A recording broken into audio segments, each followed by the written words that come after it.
Hello, what's up, and welcome to Jump Inside Unleashed, where we tell you about 6 different things that we find interesting in a video game. Today's video game is called A Plague Tale, and we're going to be covering 6 different things that we find interesting in that game. Let's get started.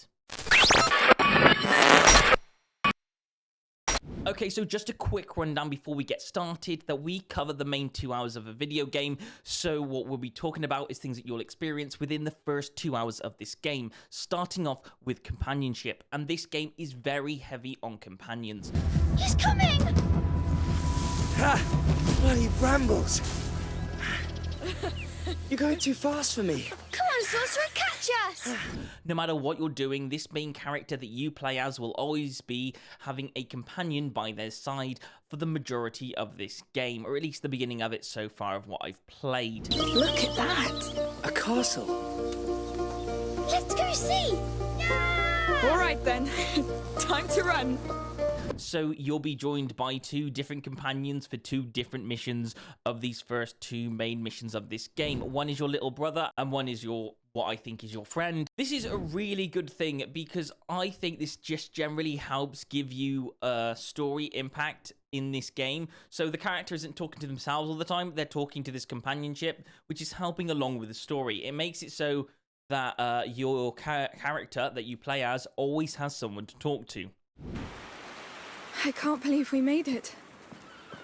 Are the people nice here? Nobody will attack us here, Hugo. This town is under the protection of the Count of Provence. He's a very powerful lord. And I think this is really cool. And every now and again, they help you out with tasks. Like, for instance, when you had to unlock a door at this point in the game, you would have to call your brother to go underneath and unlock it from the other side. No, they've locked it. Maybe there's another way. There's a hole here. Yes. I can go and open the door from the other side. I wish you didn't have to. Well done.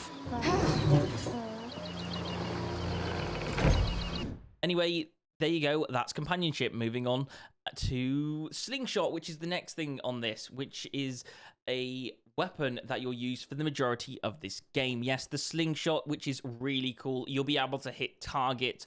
You'll be able to throw stones and hit targets mainly without the majority of this game. And there are extra things you can do as well later on as the game proceeds. But this will be your main knockout a target weapon.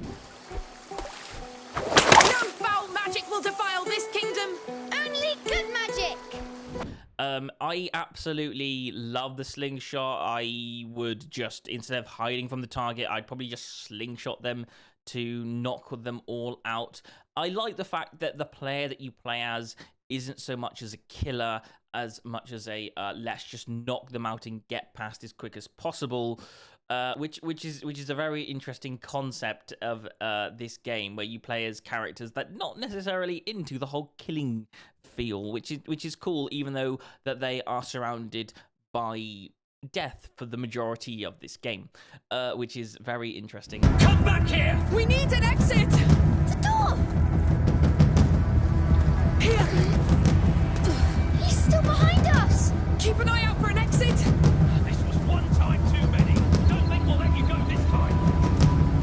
You Through here. He won't follow. Quick! thieves! Trying to steal our hard work!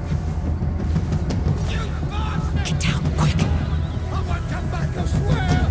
Moving on to the next part of this game, and I will go to environment. And the environment is absolutely just amazing in this game. The environment of how they make you feel either safe when you're going through a town. This is some really beautiful furniture here. I had a closet like that in my room. I like to hide in it. Of course you did. Or you're in a very dark place when you're going through a section of enemies where everything feels a bit wrong and it's horrible. Or whether you're going through up to a lovely castle stream. It's just nice how the game kind of doesn't just change location, but it changes the feel with its environment. And I absolutely love the main key components in this game, where wherever you are, the whole scenery changes, and they've done a lot of work to make this game as top standards as it can be. Look at that. I think We can call it home. Yes. Home. I haven't said that word in a while. I feel like I've gone through loads of different locations throughout this game, even if it's just the first 2 hours, just because it's just mainly just its environmental changes. It's really good at doing that, and I absolutely love it. Anyway, moving on to the next bit, which is the mystery story. Yes, there is a whole mystery story to this game. I haven't played the first one, so if you're just getting into this, you'll be a bit confused about exactly what's going on. But yes, you're trying to help your brother. There are some things like when you wake up on the beach and you're not quite sure what's going on. I got really confused. Amicia?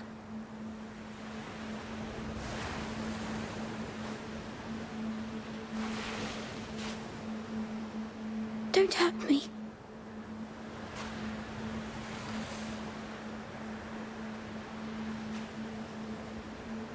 Where are we?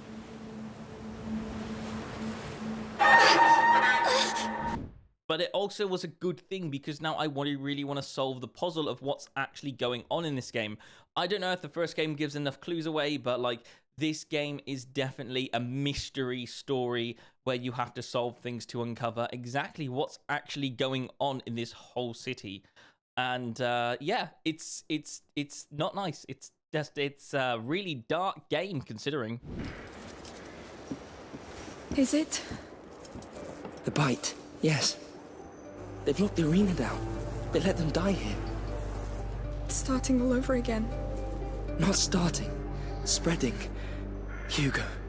And then moving on to stealth. Yes, the player has the ability to stealth, the ability to crawl through bushes, and the ability to go around in different hedges just to hide away from the enemy and go around bad guys. This game is excellent when it comes to stealth, and I absolutely love every portion of the stealth mechanics in this game. It's really cool. It's not so harsh, except at some points it can get a bit harsh. I think it could get dangerous and more dangerous. It feels like that's the way the game leads as you progress in this game.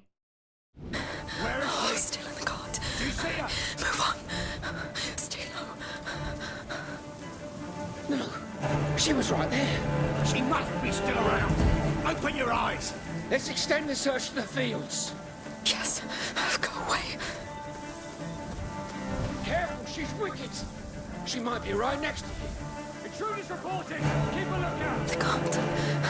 They need you. And last but not least, and probably my favorite, and I didn't realize this until it actually came, the actual plague itself is actually just fundamentally horrid. Please don't hurt me. Calm down. We're not with those men. You live here? Yes.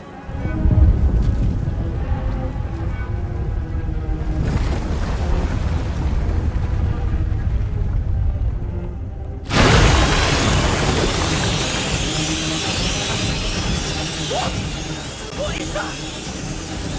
They're here. Don't drop the torch. As long as you have it, they can't touch you. What do they want with me? Come to us. We have to go back up. The sun will protect us. And one thing I didn't realize until it actually came, that what the plague actually was. Yes, certain things were hinting at it, but the moment I saw the rats in this game, you kind of understood a little bit more, and you're like, oh no, it was a nightmare scenario. It was actually I didn't see that coming, and it was actually quite a way to introduce rats into this game, or at least the plague. And interestingly enough, I actually like how they introduced that, and I absolutely like the way they introduced the fact that you have to use fire to fight certain parts of the plague, which are in the rats. Calm down. You're seeing the light. All right. Where did they come from? There's more coming. A lot more. Keep moving. There's too many. Don't stop. Ignore them. Keep moving. Yes.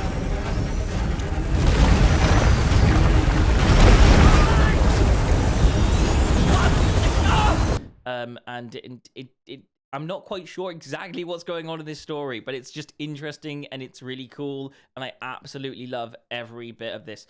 If you're in for a game for fun, for a bit of a challenge, something interesting, but you know, it's not like so much a simulation, but a bit of fighting, but not too much fighting, but just something calm, something you can probably easily understand the story to. This might be a good, interesting game with a bit of a mystery. Is there a way out?